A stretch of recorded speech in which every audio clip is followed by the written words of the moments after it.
Remember to stay hydrated. Anyways, welcome back to another video. Today we'll be covering something a bit different in a slightly different format. Recently, I received a few packages. If you do not know what the 4/4 sale is, essentially, I'm not sure if this is globally, but in Singapore and I think some parts of Southeast Asia, we have a thing called the monthly sale. Essentially, whenever it's a correlating day with the month, we have some sort of sale. So in this case, the most recent month, which is this month, where I'm posting is April, it's 4/4, 4th of April. And the reason why I'm talking is because one of the packages I received is something that I've been looking for, which is a new mouse, the MCHOSE L7 Pro. The MCHOSE L7 Pro is something that I took a while to dig for. Essentially, it's a budget mouse that has kind of all the things of the Logitech Superlight. It's light, it has almost up to 8K polling rate, it has pretty much everything you would expect of such a mouse. Okay, I'll be real. Out of the gate, this is very, very impressive. It is something that I didn't expect out of something that's costing less than $100, and that's not even USD. I'm pretty sure in USD this is probably what, 50 USD? So for all things considered, this is pretty good. For your information, I bought this off Aliexpress. So it really depends on where you're from, and maybe, you know, if you have some moral qualm, feel free to buy it from other websites. I'm not sure if Amazon sells this. I won't lie, I'm not really sure. But yes, anyways, we'll be covering this today. And a few other things. We'll be covering the mouse pad I've got and a few other things. The packaging first. The packaging is pretty robust. It is very well kept. It is very well done in my opinion. Overall, it was, even in the package that it came in, the overall package at first was kind of it wasn't really supported. But after I opened the external packaging, you know, there's that plastic coating which I really enjoy. It just means that the company is willing to spend a bit more money. It's not much, but the fact that they are willing to spend it all is quite impressive to me. Also, the inner packaging itself, there's a golden shim, there's some text here and there. I didn't really read the specs of it. I just knew what I wanted from the mouse, which is the mouse. So opening the package, you get the mouse in a white packaging. My first impression of this is very specific. Feel free to just, I'm just gonna play it right now. Out of the box, like, this is just my immediate first reaction. Yeah, this is insane. If I did not know that this was like a proper brand and I held it, I would genuinely have thought that this was empty. It is genuinely so freaking light. I can like balance it on one finger almost. It's so light. Like, even compared to my current mice, this, which is already in itself very light, this is insanely light. It's incredible. That's all I can say. But yeah, so the mouse just amazed me. Alright, it's the lightest mouse I've ever felt in my life. It's lighter than the OP1 8K.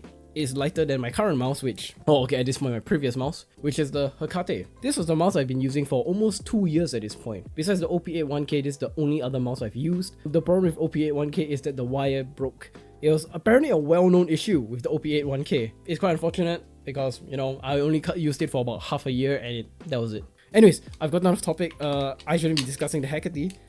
I should be discussing the MCHOSE L7 Pro. So, what other things does it have? It has a very well braided wire. Essentially, it's one of the most impressive wires that I've ever seen. This isn't for you to connect to the mouse, by the way. I'm not sure what you call it. I guess you could call it an adapter, but essentially this is its own version of a dongle. It connects via USB-C, and I haven't tested it with any other device, but I highly recommend you stick to what is given. Unfortunately, this does not have any connection to the mouse itself, and you have to use a separate USB-C wire to connect it via wire if you want to play it that way, which honestly I don't think you need. The lifespan on this is like almost what, 8 hours without a charge, 8 more than that maybe, depending on your polling rate. I play on about 1K polling rate, so if I'm not wrong, it's about 14 hours. It lasts way longer than I expected, and I've been using this for days. I have yet to charge this. I did charge it to full the first time around I was using it, but I have not charged it since, and I received this last week. It's very, very impressive. Also, you'll notice that I have grips on here. The grips on here are given with the packaging.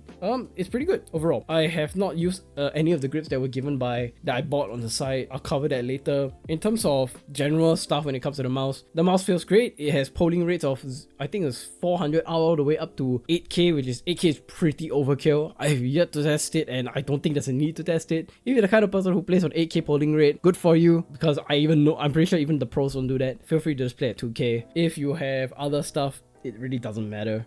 The scroll wheel feels pretty specific. It has this very rigid feel to it. It's not bad. I think it was just out of the packaging, that's why. It felt kind of weird, but now that I've used it more and more, it's pretty good. Solid overall performance. The side buttons, very clicky, but it's like a good kind of clicky, like it's very responsive. You can feel the the end hitting. I'm not sure how to describe it, but yeah, you can feel it. The bottom is very simple. Your button here is just for your changing of your DPI, which by default is quite weird. The default DPI is 400 all the way to 26,000. I don't know who on this planet uses 26,000 DPI. If you exist, let me know. The sensor itself is pretty alright. I think it's a Swedish one that a lot of the Chinese market somehow got their hands on. And the skates themselves, the basic mouse skates, like can't even see maybe. Yeah, they're reflective. Nothing impressive, you know. It's just your basic mouse. This is the point where I'll say overall, I would say that this is a mouse that the best way I can describe it is made of very, very cheap materials, but the internals is what makes it very impressive. They cut the cost of the shell of the mouse is not all that impressive, but the internals are what sells it. It's very responsive. It doesn't need a lot of charging. The battery lasts way longer than it should. Yeah, overall, great praise. I will be doing a follow-up video on this about in a month's time to see how I feel about this. With more gaming, probably through more Daylog, maybe some Valorant, some Rainbow Six. We'll see how it goes. But next, let's discuss the mouse pad. This mouse pad is the Mel Gaming Ultra Seam, I suppose. I don't actually know what it's called. I just got it because Pingu mentioned it. He essentially says that this is probably the best mouse pad in terms of, well, budget. This was only, I think, $42. SGD, so it's about what, 30 USD, so around there. It's very good. This is a very bright purple. Actually looks kind of blue on the camera. I'm not sure why. I'm not sure if you guys can see this. You guys could probably see it through another video that I'm going to show on screen, but it has like a weave. It has like a weave to it. So it has this very smooth texture. It's kind of rough on the fingers, but when you put the mice on it, insanely smooth. This is the first time I've had a surface genuinely feel like I was gliding over it. And that is with the base skates of the L7. I haven't placed any glass skates, any whatever skates on this because I wanted to test the L7 based on its own merit.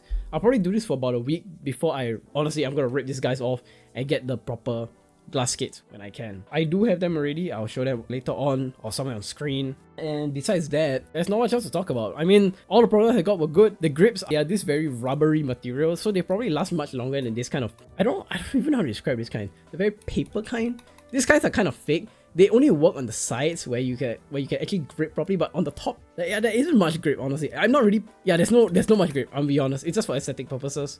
If you like this kind of stuff, you know, it comes with the thing. The grips, I'll probably try out another time. Those are proper grips, but you'll notice that they are a bit dusty. They kind of collect dust, so I think that's something to watch out for. I think overall they're fine. The skates are pretty cool. They have this like very weird dimple design. I'm not sure if that's on purpose, but hey, you know, they're there for a reason. Anyways, thank you for watching. I shall make a follow-up video in a month's time discussing my problems and qualms with the L7 Pro, if assuming that it lasts that long, and I wasn't scammed. I mean, this was $70. It should last quite a decent amount of time, considering the fact that my Hackerty lasted, what? It's still going on. This is my longest lasting mouse. It's lasted about 3 years at this point. 2 to 3 years or so. So that's all I have to talk about today. Thank you for watching. If you like the video as always, reply, comment what your current setup is. If you are interested to share, if you want some more budget videos, let me know in the comments in the comments below. And hope you guys have a wonderful day ahead of you, evening or afternoon. I shall see you guys in the next one. Bye bye.